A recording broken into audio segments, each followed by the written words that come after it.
Hello, welcome back to the channel, where today I am driving a Ferrari Portofino M. M for Modificata, which means modified, which is not surprising because it's a facelifted version of the Portofino. Ferrari's kind of entry-level car, if you like. It's most chilled, most laid-back car.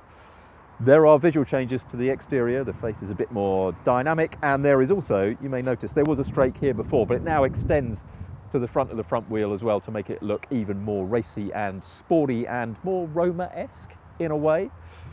There is an engine at the front, and because it has to meet the latest emissions regulations, that now gets gasoline particulate filters, GPFs, one each side of the engine, and the exhausts. I'm coming back to the visuals in a minute. There is a reason for this. The exhausts then follow the torque tube all the way down to where the gearbox is at the back. It's now an 8-speed twin clutch gearbox rather than a 7-speed. Fitting GPF reduces an engine's power, so Ferrari has taken steps to make it more than that by doing some other work to the engine. What it does mean, though, as well as reducing power, it muffles the noise, which means there are no silencers under the back like there used to be.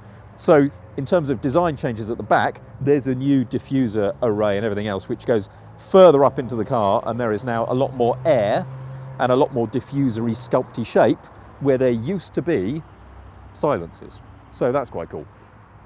I mentioned there's more power. That is up by 20 horsepower to 612 brake horsepower, which is quite a lot for an entry-level car, is it not? We have videos of entry-level and other Ferraris and other manufacturers too available on Autocar's YouTube, so why not subscribe? But before we go for a drive in the Portofino M, let's check out the interior. So inside, the Portofino's architecture has been revised slightly, but not entirely. It's still a simple but sculpted interior. I absolutely love these sort of turbine-like air vents. I think they're really cool. The material finish is really nice. It doesn't have that sort of deep, thick, 3-inch thick feeling of wood and leather that something like a Bentley Continental GT has. It feels sort of lighter than that. You know, if you open the glove box and things, it clacks with a more lightweight clack. There is a new touchscreen in the middle, which gives me control of most things. There is also a little touchscreen over here for the passenger, which allows them to control, say, the media and find navigational points of interest and stuff like that. What the passenger can't do is control any of the drive modes, because that's reserved, obviously, for the person who is sitting here. And you control the drive modes by the little manatee note, which is just such a lovely, high-quality feeling thing, which gets 5 positions on its dial for the first time in a Portofino rather than 4. There is a new setting called Race. That brings with it a new piece of electronic stability control software called Ferrari Dynamic Enhancer, which they say makes it easier to control the car on the limit. It doesn't slap you down like the ESC would in some of the sterner modes, but it doesn't let you just fall off the road as it would do if you were in ESC off. It sounds to me a lot like side slip control, which they have on the racier Ferraris, but with a slightly less heroic name. I don't think today, given the conditions, that we will be experiencing the full gamut of race or ESC off, but let's go for a drive and see what this car is like in terrible conditions. Okay, so now we are on the move in the Portofino, and you may be able to see from frantic windscreen wipers and the rain outside the windscreen that we are not on some Italian vista lakeside in the sunshine, but on a very narrow, twisty, windy road in mega rubbish conditions in the UK. So if this car impresses here, I think you can be fairly sure it will impress anywhere. And I come at the Portofino M with very little experience of the previous non-M car, but I did drive quite recently the new Roma Coupe, which is also front engine, rear wheel drive with a V8 up the front. And in its market, it feels right up the fast end of things, because that's a GT car and it's right at the sharp end of the scale. There is a video elsewhere on this channel of the Roma against an Aston DB11 and a Bentley Continental. And I commend it to you. If you like, subscribe, give us an up thumb, all that sort of thing. Turn on the little bell notifications. You'd never miss one of our Ferrari videos or any other videos that we bring you. But I come to this Portofino with no experience of the previous one, but quite a lot of experience in the Roma. So what I'm intrigued by is how much character these two cars share? I mean, is it like 911 Coupe and convertible? Is it like Porsche Cayman and Boxster? Or do they feel very different? And first impressions are, in some ways, they're quite similar. The steering is really sharp, really quick. As soon as you turn, it turns. The car is pointing this way and that. On bad roads, there's a little bit of tram lining on poor surfaces, just as you get into a truck groove or something like that. You know, the steering tugs around. But the ride is good. The ride is composed and flat. So even though it's quick to change direction, and there is a little tram lining, on good roads and on the power,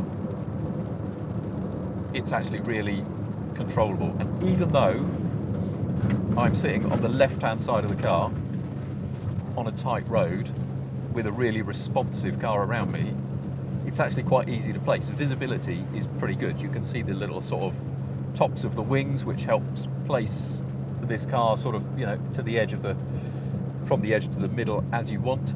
It does not feel an intimidating car, despite the fact that it's light of steering, fast of response, and it has 612 horsepower, which comes from turbos, and it's rear-wheel drive, and the conditions are rubbish.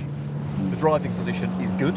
The seats are all right, but a bit like the Romas, they're not the most supportive things in the world, even though you can boost up the side bolsters and sort of put the lumbar support back to try and give them a bit more support. But they're never the most cosseting things in the world. But they're fine. The rest of the driving position is great, and unlike the Roma, the fact that there are physical buttons here and a nice big analog rev counter in the middle, I kind of prefer that, and I certainly don't hit any buttons accidentally when I'm turning this sort of overburdened small wheel. And I like the fact the gear shift paddles stay exactly where they are. Some manufacturers have a different attitude to this. You get in some cars and they turn with the wheel, but when you've got half a turn of lock on and you want to change up or down a gear, I find it quite nice to have the gear shift paddles exactly where you left them. In a race car, I get it, because your hands stay exactly where they are on the wheel and you've got the paddles there at all time. But in a road car, it makes sense to me to have them on the column rather than the wheel. The roof goes down. I am not going to put it down right now, but you can put it down at up to 30 miles an hour. It does it reasonably quickly. And with the roof up, you get no inkling that this is a convertible car. You get in some roadsters and you can sort of feel the body flex, a bit like, you know, you take the top off of a shoebox, the whole thing becomes suddenly more flexible. You get no idea with the roof up in here that it's a roadster. It feels really rigid, really strong. Even when you go over really sort of bad lumps and bumps, there's no shimmy in the mirror to suggest that there's any flex in the body. It feels a really solidly assembled, responsive, agile car. And that is kind of where it is. It's got a nice balance to it. It turns really well. It's a relatively light car for a car of its size. The gearbox is at the back, which helps the weight distribution be fairly even. So it turns nicely. It steers nicely. It never builds up any weight, but it just about avoids being too hyper responsive. So it kind of depends what you're looking for from your roadster. And on the scale of dynamism through to comfort and relaxation, I think this is at the sharp end of the scale, and things like the Bentley Continental GT and the Mercedes SL are at the more relaxed, cosseting end of things. And what I think is interesting is that these days the Porsche 911 convertible is also moving towards that end of the comfort scale. Dynamically very capable though it is, this feels right at the sharp, responsive, pointy end of things. Gearbox is really quick. The brake pedal feel has been sharpened and made more responsive. So if you want a comfy, easygoing cruise around an Italian lakeside at 30 miles an hour GT car, those cars are no worse or no better. They are just more suited to that kind of thing. If you want a car that is absolutely at the sharp end of the dynamic scale in its segment, I think this is probably the place to be. The Portofino M's UK on-the-road price is £175,360, though you can expect to pay quite a lot more than that by the time you have put some options on.